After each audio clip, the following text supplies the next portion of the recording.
don't want to hold it over the keyboard because I don't want to spill it. Don't worry, I haven't had all my hair cut off. It's all there. Just didn't want to. Yeah, chapter 53. We might get a few done.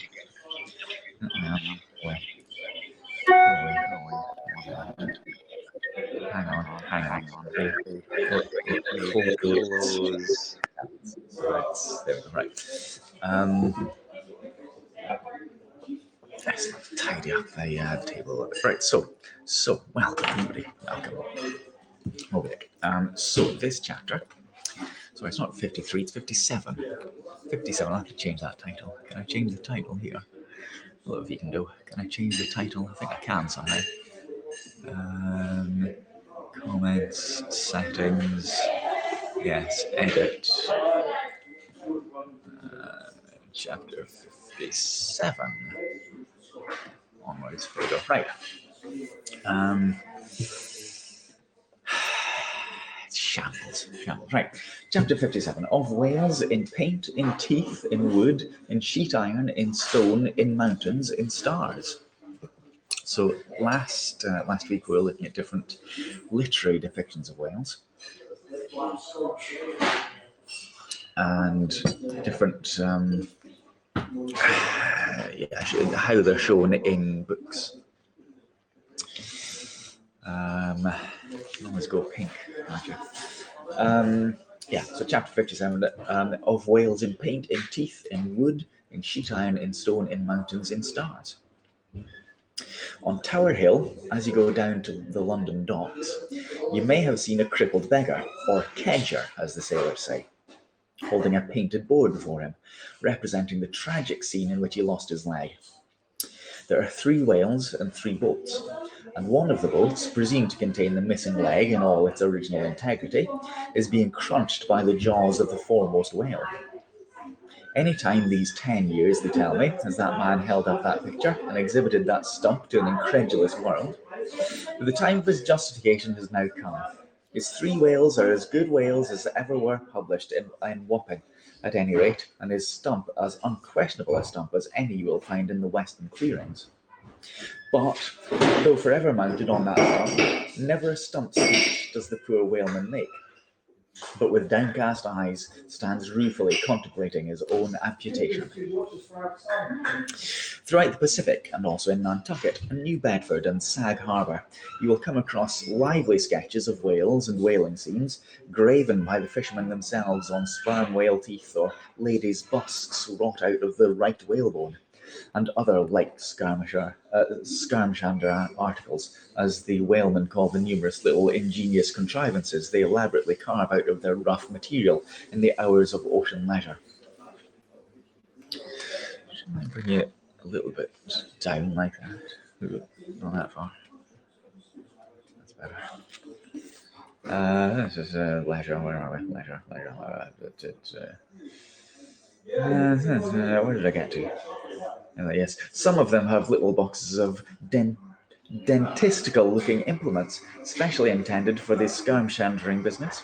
But in general, they toil with their jackknives alone, and with that almost omnipotent tool of the sailor, they will turn you out anything you please in the way of a mariner's fancy.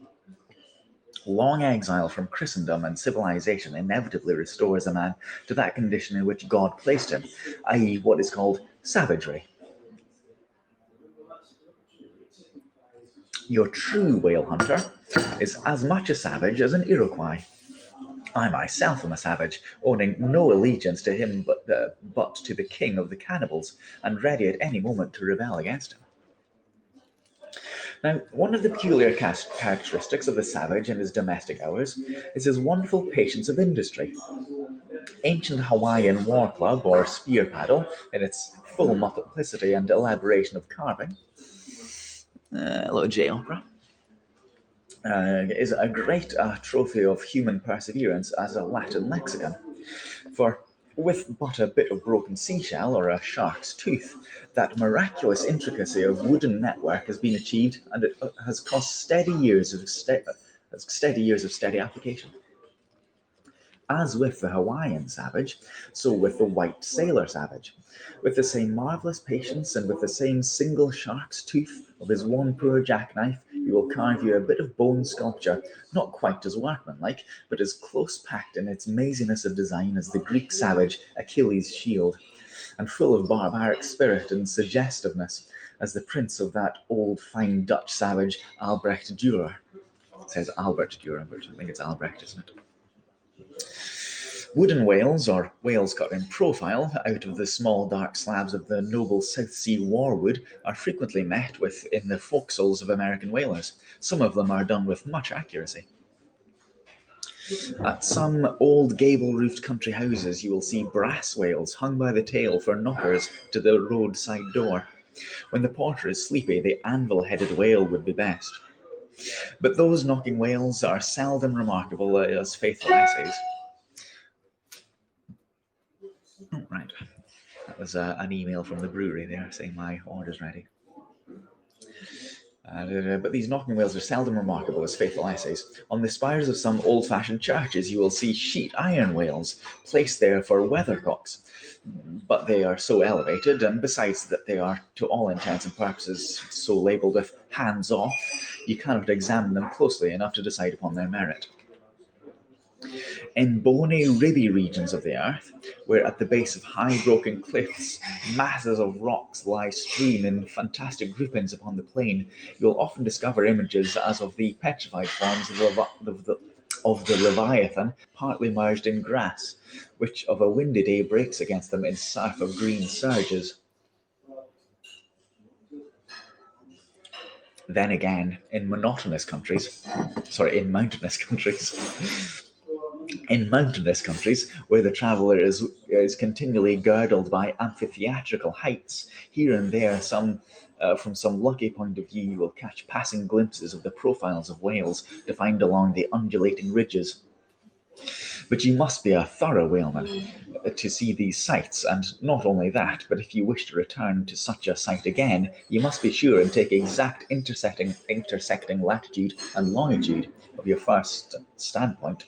Else so chance-like are such observations in the hills that your precise previous standpoint would require a laborious rediscovery, like the Soloma Islands, which still remain incognita, though once high-ruffed Mendana trod them all and Figura chronicled them. I wonder who Mendana and Figura were. What was that really good word that came through? Amphitheatrical heights, that's a good word. Nor when expandingly lifted by her subject can you fail to trace out great whales in the starry heavens, and boats in pursuit of them, as when long filled with thoughts of war, the eastern nations saw armies locked in battle among the clouds. Thus at the north have I chased Leviathan round and round the pole, when the revolutions of the bright points that first defined him to me. And beneath the effulgent Antarctic skies I have boarded the Argo Navis, and joined the chase against the starry Cetus far beyond the utmost stretch of Hydrus and the flying fish. With the frigate's anchors for my bridle bits, and fasces of harpoons for spurs. Fasces? Would I could mount that whale and leap the topmost skies to see whether the fabled heavens and all their countless tents really lie encamped beyond my mortal sight. Thank you for following me.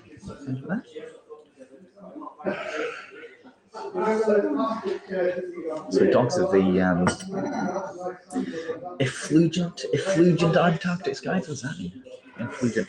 If I was reading this on my iPad, I'd be able to look that word up, but I can't. Chapter 58, Brit. It says Brit. I don't know what that means. Chapter 58, Brit. There we go. Brit. Steering northeastward from the Crozettes, we fell in with vast meadows of brit, the minute yellow substance upon which the right whale largely feeds. For leagues and leagues it undulated round us, so that we seemed to be sailing through boundless fields of ripe and golden wheat. On the second day, numbers of right whales were seen, who, secure from the attack of a sperm whaler like the pequod, with open jaws sluggishly swarmed through the brit, which, adhering to the fringing fibres of that wondrous Venetian blind in their mouths, was in that manner separated from the water that escaped at the lip.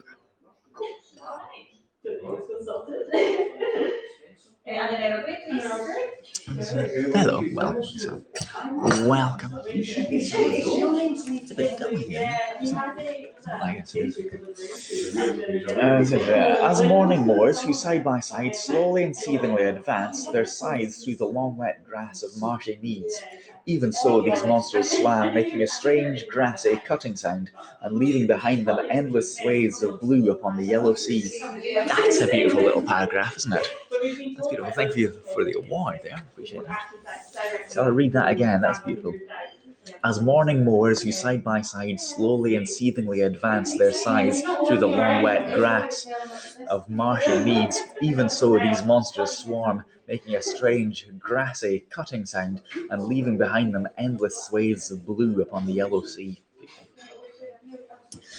But it was only the sound they made as they parted the brit, which at all remained one of Moore's.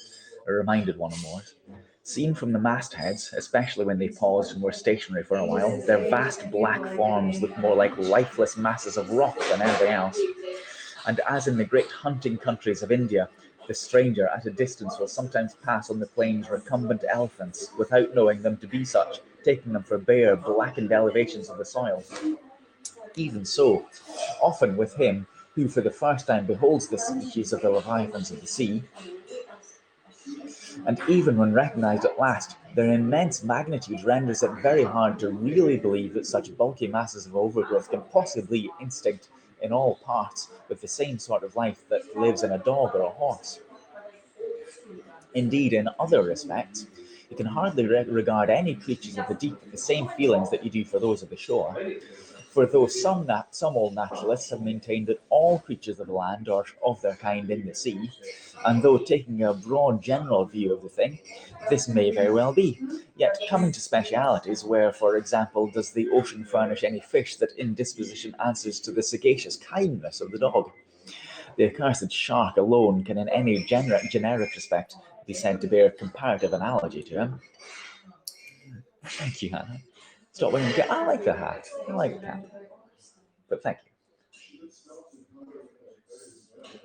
But though to landsmen in general, the native inhabitants of the seas have ever been regarded with emotions unspeakably unsocial and repelling, though we know the sea to be an everlasting terra incognita, so that Columbus sailed over numberless unknown worlds to discover his one superficial western one, though by vast odds the most terrific of all mortal disasters have immemorially and indiscriminately befallen tens and hundreds of thousands of those who have gone upon the waters, though but a moment's consideration will teach that however baby man may brag of his science and skill, and however much in a flattering future that science and skill may augment, yet for much in a flattering future, yet forever and ever, to the crack of doom the sea will insult and murder him, and pulverize the stateliest, stiffest frigate he can make. Nevertheless, by the continual repetition of these very impressions, man has lost that sense of the full awfulness of the sea, which aboriginally belonged in it. Yeah, probably true that. The first boat we read of floated on an ocean that with Portuguese vengeance had whelmed a whole world without leaving so much as a widow. That same ocean rolls now, that same ocean destroyed the wrecked ships of last year. Ye mortal fools, Noah's flood is not yet subsided. 2/3 of the world it covers. Most Norm greeting you've ever seen. Norm. Okay, thank you. Wherein differ the sea and the land, that a miracle upon one is not a miracle upon the other? Preternatural terrors rested upon the Hebrews when under the feet of Korah and his company the live ground opened and swallowed them up forever. Yet not a modern sun ever sets, but in precisely the same manner the live sea swallows up ships and crew. But not only is the sea such a foe to man who is alien to it, but it is also a fiend to its own offspring. worse than the Persian host who murdered his own guests, sparing not the creatures which itself hath spawned, like a savage tigress that tossed in the jungle overlays her own cubs, so the sea dashes even the mightiest whales against the rocks, and leaves them there side by side with the split wrecks of ships. No mercy, no power but its own controls it. Panting and snorting like a mad beetle steed that has lost its rider, the masterless ocean overruns the globe. Consider the subtleness of the sea. Its most dreaded creatures glide underwater, unapparent for the most part, and treacherously hidden beneath its loveliest tints of azure. Consider also the devilish brilliance and beauty of many of its most remorseless tribes, as the dainty embellished shape of the species of sharks. Consider once more the universal cannibalism of the sea, all whose creatures prey upon each other, carrying on eternal war since the world begun. Consider all this, and then turn to this green, gentle, and most docile earth. Consider them both, the sea and the land, and you do not find a strange analogy to something in yourself. For as this appalling ocean surrounds the verdant land, so in the soul of man there lies one insular Tahiti, full of peace and joy, but encompassed by all the horrors of the half-known life. God keep thee, push not off that from the isle, thou canst never return. We have one more chapter, I think so. We'll have at least one more chapter. It's very philosophical at times, this book, isn't it? I like that idea of there being a Tahiti within all people. Chapter 59, Squid. Solely wading through the meadows of Brit, the Pequod still held her way northeastwards towards the island of Java, a gentle air impelling her keel, so that in the surrounding serenity her three tall tapering masts mildly waved to that languid breeze as three mild palms on a plain, and still at wide intervals in this silvery night the lonely, alluring jet would be seen. Greetings, is that Rob? Hello, Rob. But one transparent, blue morning, when a stillness almost preternatural spread over the sea, however unattended with any stagnant calm, when the long burnished sun glade on the waters seemed a golden finger laid across them, enjoining some scenery, when the slippered waves whispered together as they softly ran on, in this profound hush of the visible sphere, a strange spectre was seen by Daggoo from the mainmast head. In the distance, a great white mass lazily rose, and rising higher and higher and disentangling itself from the azure, at last gleamed before our prow like a snowslide new slid from the hills. Thus glistening for a moment, as slowly it subsided and sank, then once more arose and silently gleamed. It seemed not a whale, and yet is this Moby Dick? Thought Daggoo. Again the phantom went down, but on reappearing once more with a stiletto-like cry that startled every man from his nod, the Negro, again, but it's written at a time, the Negro yelled out, there again, there she breaches, right ahead, the white whale, the white whale. Upon this, the seamen rush to the yardarms, and in swarming time the bees rush up to the bows. Bareheaded in the sultry sun, Ahab took on the bowsprit, and with one hand pushed far behind in readiness to wave his orders to the helmsman, cast his eager glance in the direction indicated aloft by the outstretched, motionless arms of Daggoo. Whether the flitting attendance of the one still and solitary jet had gradually worked upon Ahab, so that he was now prepared to connect with the ideas of mildness and repose with the first sight of the particular whale he pursued, however this was, or whether his eagerness betrayed him, whichever way it might have been, no sooner did he distinctly perceive the white mass than with a quick intensity he instantly gave orders for lowering. The four boats were soon on the water, Ahab's in advance, and all swiftly pulling towards their prey. Soon it went down, and while with oars suspended, we were awaiting its reappearance. Lo, in the same spot where it Is it low? Yeah. And I can never tell whether it's low or IO, but it must be low. Low in the same spot where it sank, once more it slowly rose. Almost forgetting for a moment all thoughts of Moby Dick, we now gazed at the most wondrous phenomenon which the secret seas have hitherto revealed to mankind. A vast, pulpy mass, furlongs in length and breadth, of a glancing cream colour, lay floating on the water. Innumerable long arms radiating from its centre and curling and twisting like a nest of anacondas, as if blindly to catch at any hapless object within reach. No perceptible face or front did it have, no conceivable token of either sensation or instinct, but undulating there on the billows, an unearthly, formless, chance-like apparition of life. Well, we know it's a squid, but quite a description it's giving, isn't it? I doubt furlongs long and wide, though. I doubt furlongs. As with a low sucking sound, it slowly disappeared again. Starbuck, still gazing at the agitated waters where it had sunk, with a wild voice exclaimed, "Almost rather had I seen Moby Dick and fought him than to have seen thee, thou white ghost." "What was it, sir?" said Flask. "The great live squid, which they say few whale ships ever beheld, and returned to their ports to tell of it." But Ahab said nothing.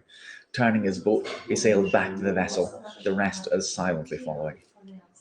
Whatever superstitions the sperm whalemen have in general have connected with the sight of this object, certain it is that a glimpse of it being so very unusual that circumstance have gone to invest it with portentousness. So rarely is it beheld that though one and all of them declare it to be the largest animated thing in the ocean, yet very few of them have any but the most vague ideas concerning its true nature and form. Notwithstanding, they believe it to furnish to the sperm whale his only food.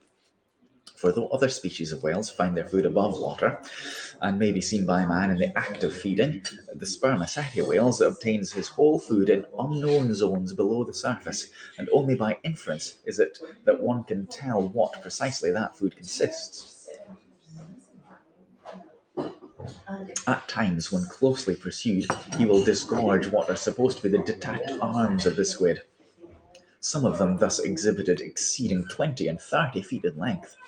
They fancy that the monster to which these arms belonged ordinarily clings to them to the bed of the ocean, and that the sperm whale, unlike other species, is supplied with teeth in order to attack and tear it.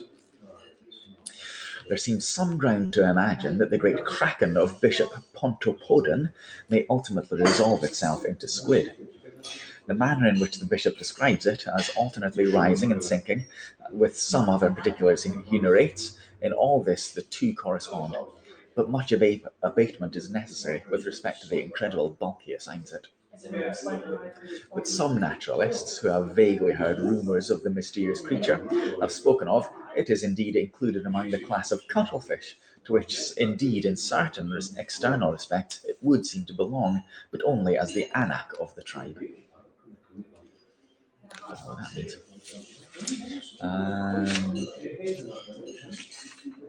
Okay, we'll leave it there, I think, for today. 3 interesting, good chapters. So what are you thinking? What are you thinking of Moby Dick? I'm really enjoying. I really like some of the imagery, some of the way it's written. I think is absolutely beautiful. The words themselves. It comes across as such a well-written book, I think, and it's starting to begin to get exciting, I think, just a little bit. So as I said before, I'm thinking of kind of having more of a book club thing with several different books being read. I'll see about that. I'll see what we do in terms of different reading on apps and on YouTube. So choose a different book. Maybe we could decide on a book and discuss it a bit more. So doing a more formal-ish kind of book club at some point.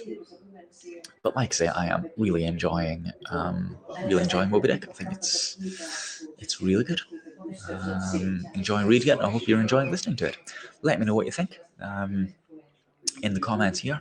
How about discussion? Yeah, like I say, you can tell me what you're thinking in the comments here on that book, or you can tell me on Twitter, or if you're watching on YouTube, you can let me know in the comments there. So I think what I might do, like I say, is I'll have a couple books going at the same time. So I would read some part of a book, perhaps, but encourage you to read it as well, so that you would read more than just what I was reading. So we would read a whole book over a few weeks. Yeah, we'd do different genres. Only thing is, they've got to be out of copyright. If I'm going to read it aloud, it would have to be out of copyright. So it'd have to be written by somebody who died at least 75 years ago, like Melville did. But if I read some of a book, I could get away with reading extracts of a book and then having a discussion about it if everybody was reading more of it.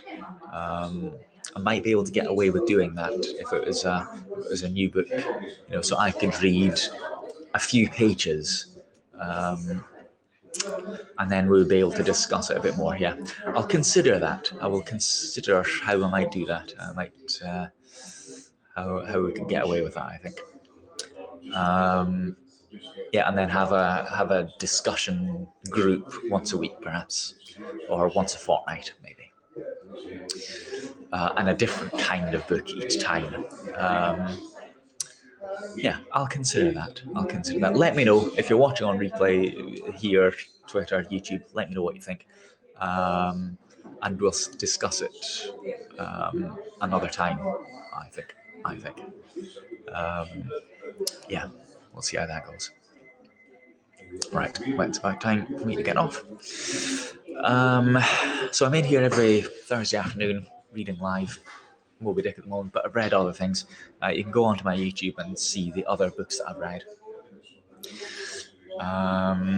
Or you can search hashtag A96 or at A9630 hashtag reading, and you'll see the other books there.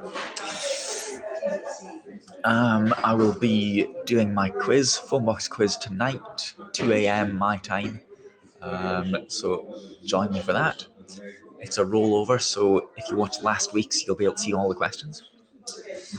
And hopefully tomorrow I should be in the pub, in the Mill House tomorrow afternoon. So join me for that as well.